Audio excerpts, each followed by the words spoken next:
Pervert. Verb. To change something from its correct use or original purpose, to change something so that it is not what it was or should be, or to influence someone in a harmful way. Pervert. Noun. A person whose sexual behavior is considered unnatural and morally wrong.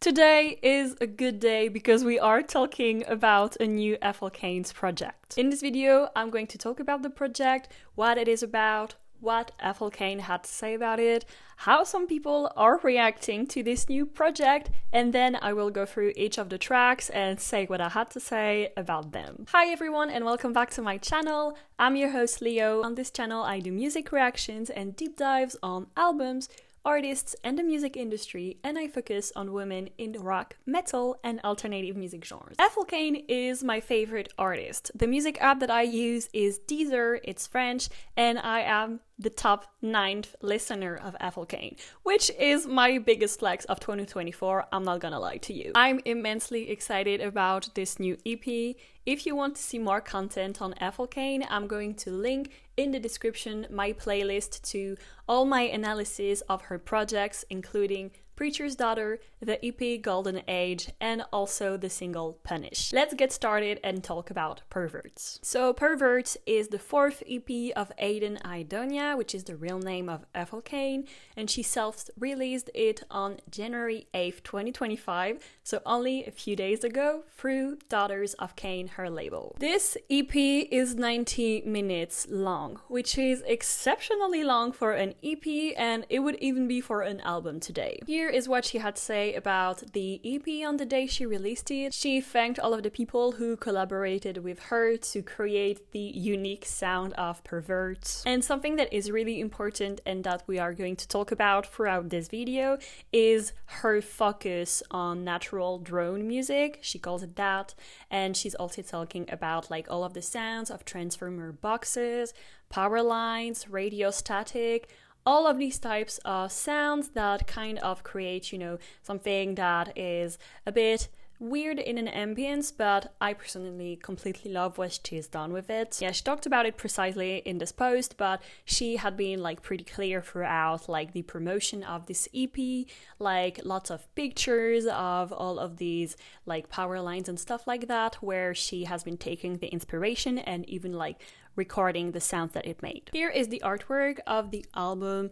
I personally really like it, and I think it sets the tone of the kind of saturated ambience that you have in the EP. I really like this white and black blur because like that's essentially what most of the album feels like some kind of liminal space that you can't quite outline. Of course, my neighbor chose this moment to vacuum. So this EP is called Perverts because originally it was a case study on different perverts, but the final project doesn't really fit into that precise definition anymore, so I feel like it's more appropriate to use the definition of the word pervert as a whole. So to pervert something means to change something from its correct use or original purpose, or to change something so that it is not what it was or should be, or to influence someone in a harmful way. And the noun pervert means a person whose sexual behavior is considered unnatural and morally wrong. And I feel like these different definitions can relate to everything that you have in this EP, and especially the definition like of the verb pervert, like changing something. I feel like it relates a lot to the music, the sounds, and the saturation of the instruments or the natural sounds of the power lines, the radio that are in the EP. Because if you've listened to the EP, you've understood that the sonic atmosphere is a huge theme in this project rather than like the melodic sounds and tracks that you had on her previous album or EPs, which really made me think, because I've just watched a video on the horror movie Sinister. The dude was talking about the sonicascape of the movie, and honestly, when I heard this EP of Ethel Cain's, I was like, she is born to do these type of sonicascapes on horror movies. Let me know if you agree with that. I just think she's born to do that. Some people have also said, and I agree with that this kind of very different and extremely alternative project is an answer to the rise to fame that she's gotten in the last years. There's even like a lyric on Pulldrone that to me confirmed that, and also the fact that she's made an Instagram post that really goes with this like relationship to the audience. So in Pulldrone, she talks about the phenomenon of annihilation, and she cites this agony, such is the consequence of audience. I will claw my way back to the great dark, and we will not speak of this place again. There is also something that's quite interesting. As someone who's watched some of her videos on YouTube, you know, she has some videos where she explains or rambles on some concepts that she thinks about, and I was thinking, like, she mentions the wheel, the great dark, and like I feel like all of these little concepts are things that she's been talking about in her YouTube videos. So if you've watched them, you're going to see all the little callbacks to that. Of course it was expected, but we're going to talk about how people received it. I feel like a lot of her fans really liked this project and are extremely excited about what it is and the fact that it is quite different. I feel like, you know, this is why we are drawn to artists like Ethel Cain. I personally love all types of tracks. I love pop, metal, rock, alternative music genres. But, you know, it's nice from time to time to have projects that are so different and that focus on something else than, you know, purely the melodies. As musicians, it's nice to explore sounds and different types of sounds, and here she completely committed to that and to really portraying like sounds from things that fascinate her. And I don't know, I feel like this is art for real. So I personally don't care about critics' opinions on albums, so I didn't read any critique on Perverts, but I've been seeing some people talk about it on my For You page on TikTok. And yeah, some people are disappointed that the EP has such long tracks where you only have sounds and that there is a lack of melody, this focus on these very saturated sounds or instruments, and also the lack of lyrics. I've seen some people be disappointed by that. Also the fact that we had such a huge focus on a storyline in Preacher's Daughter, and that here it's not the case. And I understand that this can be an opinion, of course, and we all digest and like receive music and art differently, but it's just that she's been obsessing about like power lines. She always posts videos with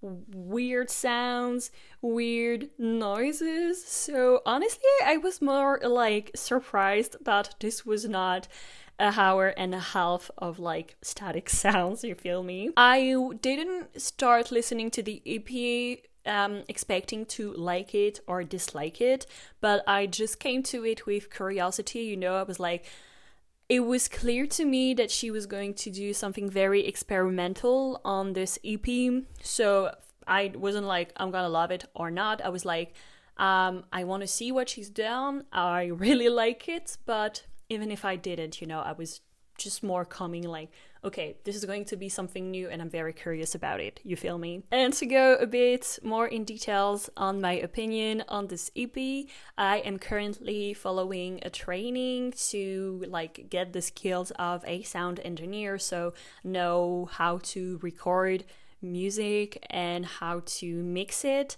And as I am following this training, it was even like more cool to discover this EP. And also, as such, I have become obsessed with like radios recently. I would really like to purchase one, but so the fact that she included, you know, some AM frequencies in the track was really cool to me. I personally really appreciated that the tracks are so long, and it can be boring if you expect a song or a bop, but I feel like everything goes so fast, and especially in the music industry and with TikTok, we've had musics that are shorter and shorter, and everything needs to be commercial and sell fast, and I really feel that she is like in complete opposition to that with this project. And I'm really happy that she took the time with the tracks and also just took the time to portray and to like share like something that she really is passionate about. Even though this EP is not commercial at all, you know? Like, she really pushed the button and she committed to making this EP a sonic experience, even though it's very unusual and unordinary. But I loved it. I am also a huge fan of the horror genre, especially in cinema. And I have to say that I was completely satisfied and obsessed over the aesthetic and the visuals of this EP. Like, just tell me that this is not your sleep paralysis demon. How creepy is that? On my first listen, I really loved it, but I was like, okay, if I go back to it or I want to listen some tracks, I'm probably going to skip the really long and intense tracks with like brackets here, only static sounds. But you know, when I was working, they felt perfect. Like, it was nice to work with them. And this morning I worked on writing some videos, and I kept Perverts in the background to get more familiar with the EP for this video.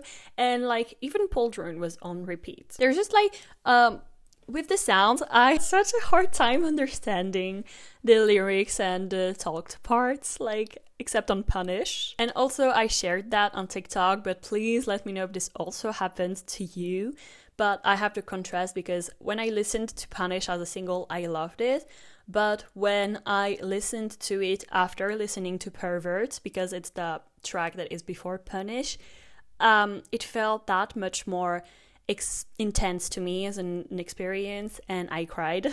And this also happened to me when I listened to Etienne after Pulldrone. And this is why I appreciate this album as like an experience, because having these very low, intense sonic tracks followed by a melody, I don't know, it created such an intense answer to me, like in me, that I don't know, it's something that I haven't experienced a lot. I think that it might be the fact that you transition from something quite dark and unusual back to something that's really emotional and human, and I think that this is what, you know, drew this answer of me. Now, to go a little bit in more details, track by track. Also, don't forget to share this video with your rare friends who appreciate Ethel Cain as much as you, if they even exist. Otherwise, you can share this video with someone who needs to listen to new music. Okay, so the first track is Perverts, and I have to say, I'm completely obsessed with the intro. To me, like, this really drew back to horror movies, because like it sounds like kind of a vintage religion carol that you heard like on a very old radio. And at first I didn't understand what they were singing, but I looked it up online. And so you have this very, I don't know, hello intro, like to me it was really creepy.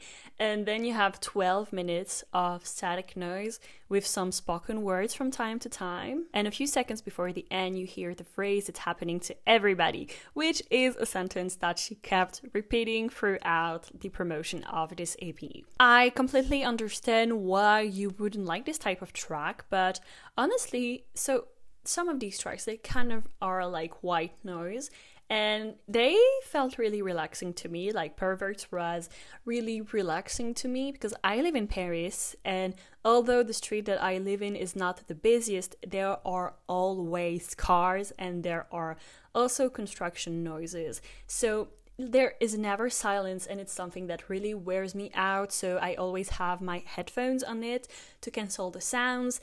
And I don't know, this type of white noise, it was very relaxing. Overall, this first track is very gloomy and it sets the tone of the rest of the songs. The second track on the EP is Punish.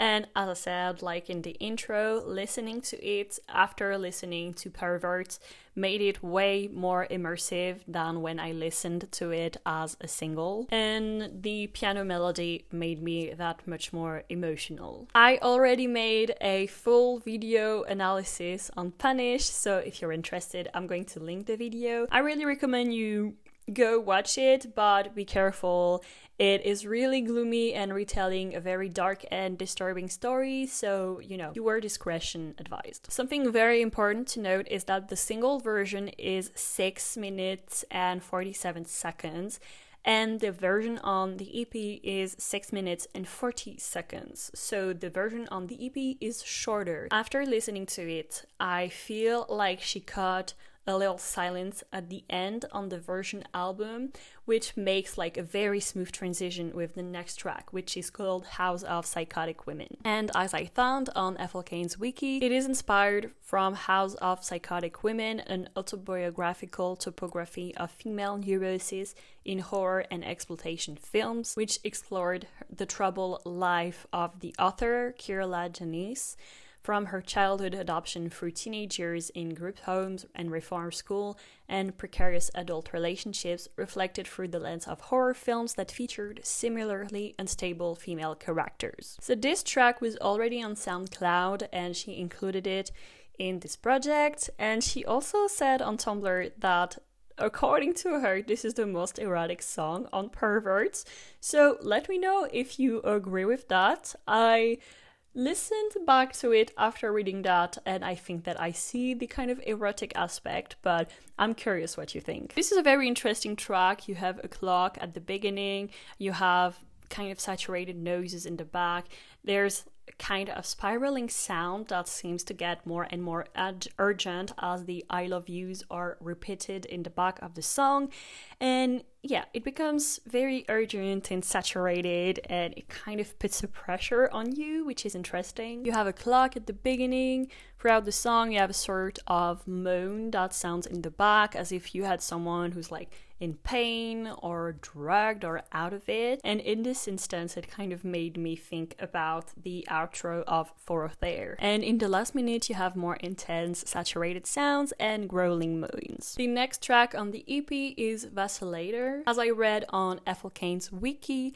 a vacillator, by definition, is someone who is indecisive or hesitant, usually out of fear. In relationships, a vacillator may have an idealistic view of love and crave emotional connection.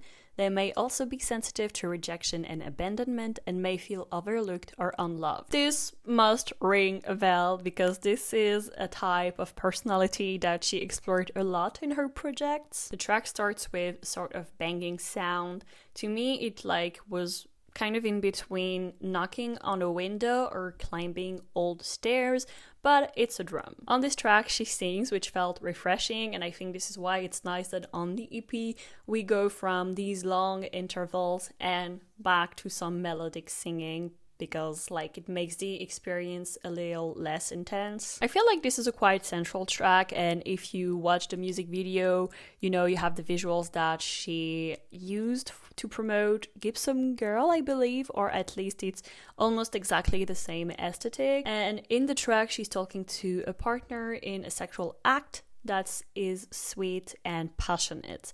You have, then she says, if you love me, keep it to yourself. We really have the theme of intense relationships, central relationships that she explores in many of her tracks. We then go to the track Onanist, and basically an onanist is someone who practices masturbation, which is going to draw you back to her very intense Instagram post. If you know, you know. And I didn't know that, but I've made my research because I was like, okay, what is the etymology of this word?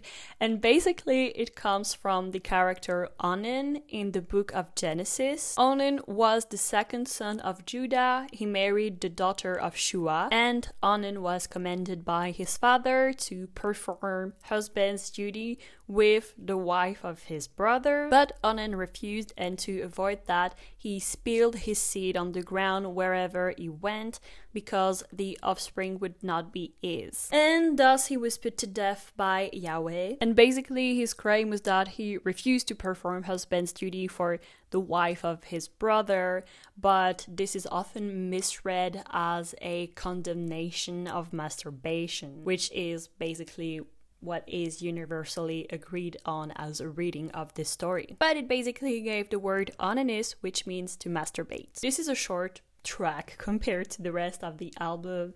And basically you have piano saturated sound, and you have I felt some kind of wind in the back, and to me this track felt like walking through an abandoned house. Most of the lyrics are, I feel like, in the text that she shared on Instagram, so I find it all very interesting. If you're still watching this video and you love Ethel Cain, please subscribe to my channel. I know that a lot of people who watch my video do not subscribe, but they come back, so please, this helps me a lot. I really love talking about Ethel Cain. Every time she posts something new, I want to talk about it, but if you know artists who are similar to her, I'm very curious. We then get to the track Pulldrone, which to me really kind of explains the whole project, because she is going to detail all of the phenomena that she is referencing in the tracks of the EP. Again, I found on her wiki that pulldrone is a word she made up to reference the pull toward the ring and the droning sound that induces this pull. And the ring is one of the concepts that she explains in her YouTube videos. In the song, she's going to detail the 12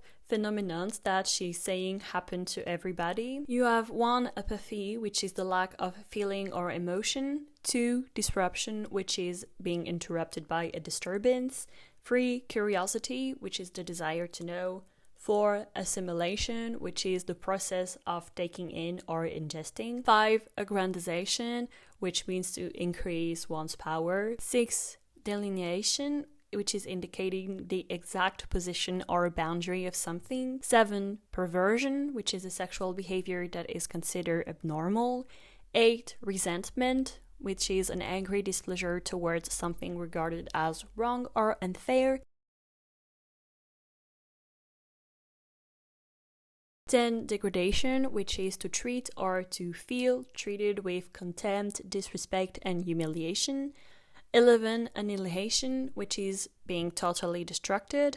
12, desolation, which is the state of complete emptiness or destruction. Very happy themes. To me, the end of the track sounded like an airplane. I don't know what you think about that. And you have a sound that is produced by a guitar, but to me it almost sounded like a printer. Pulldrone is followed by the track Etienne, which was the track that I was most excited about before Pervert came out. So when it started with piano and then we had some guitar, I was sold, I was excited. This is a melodic track that is very beautiful, and at the end you have some words that are spoken, and at first I didn't understand them.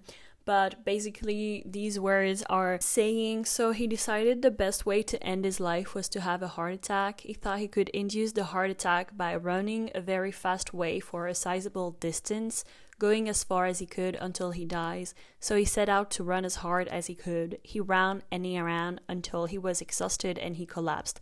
But he didn't die. So the next day he tried the same thing and he ran again. And he still didn't die. So he tried again the third night, and then the fourth and the fifth. And after this had been going on for a week, he felt so good that he didn't want to kill himself anymore. And basically Etienne is referencing Etienne Louis Boulet, who was the cenotaph for Sir Isaac Newton, and he promoted the idea of making architecture expressive of its purpose. And I think it's interesting because he's not outright a pervert, I think, or like from what I found, it wasn't like a pervert story to me, but it is spoken at the end, like this story of a character who tries to induce himself death is like seen and regarded as some kind of perversion because it's not natural for a human or an animal to want to induce themselves death. The following track is called Thatorchia. I hope I'm pronouncing that right. And this track made me think about Punish a lot, especially in the part where she sings I am punished by love. And in the track you have a lot of static noise. I think that she recorded sounds of power lines for this. And as found on the Ethel Cain's wiki, the song replaced another track that was called Well Water, and she changed it last minute. And she released it on SoundCloud in October, and before the EP was released, she asked that this one was mastered so it could be put on the EP. She also said on Tumblr that this was the track that she was most excited about. And the last track of the EP is Amber Wave, and you have a piano at the start, which I always like. You have words that are spoken at the end of the track, and like, to me it almost sounded like a psychiatrist that was speaking, but basically like the spoken words in the song are coming from a dialogue from the 1990 film The Reflecting Skin, which is a movie that I haven't seen, so if you have, please let me know what you thought about it. So this is a bit of a shorter video compared to my other Ethel Cain's analysis, but I really wanted to talk about this EP fast because I wanted to share my excitement for this new project. And since there is not like a very deep lore like you have in the other project that she put out, and it's more focused on a sonic experience, I feel like there's a little less to analyze. I could go deep in the analysis of the sounds, but as I am not yet like an experimented sound engineer, I don't feel like I am qualified enough to make a deep analysis on that yet, but I think that one day I'm going to. I feel like I am far from where I will be in terms of appreciation of this EP in a few months or in a few weeks, but I already love it, and it's the kind of piece of art that I want, you know, something that is different. When I started writing this video on the day that the EP was released, I had only listened to the EP once. As I am recording this video, I've already listened to it like 6 or 7 times, so each and every single time I understand more, I appreciate it more. So yeah, I can't wait, you know, to have listened to it like 50 times. You have, you know, different types of music for different moments and emotions. I really like the light, fun stuff, the pop bops, you know, or the sad ballads or the rock songs to have a lot of high energy, but this is also the kind of EP that we need. It's nice to have like these tracks that kind of take you through a long and hard journey for yourself, if you understand what I mean. Like, you really have time to be taken in different emotions and explore different parts of your brain and your psyche. I don't know if I make sense, but I understand myself. And this is the reason why I love Perverts so much. I personally appreciated all the tracks. I didn't expect that. You know, I wasn't putting any pressure on myself. I was like, okay, if there are tracks that I don't like, it's fine. I don't think you have to appreciate everything. But honestly, I love all the tracks on Perverts. I was not expecting that, but I do, which is so cool for me. I think that right now my favorite track is Etienne. I really love, you know, instrumental tracks. When I started, my favorite was Punish, but I think that it was because since it came out as a single, I already had time to listen to it again and again and to understand the story of the song. Overall, Perverts is a beautiful body of work, and I'm really happy that Ethel Cain put it out. If you've made it this far, please subscribe to my YouTube channel. We have a lot of fun over here, I promise. If you love Ethel Cain, you can check out my playlist of analysis of her projects. And if you liked this video, let me know in the comments, like this video, and share it with your rare friends who also love Ethel Cain. I was your host Leo, and I will see you very soon.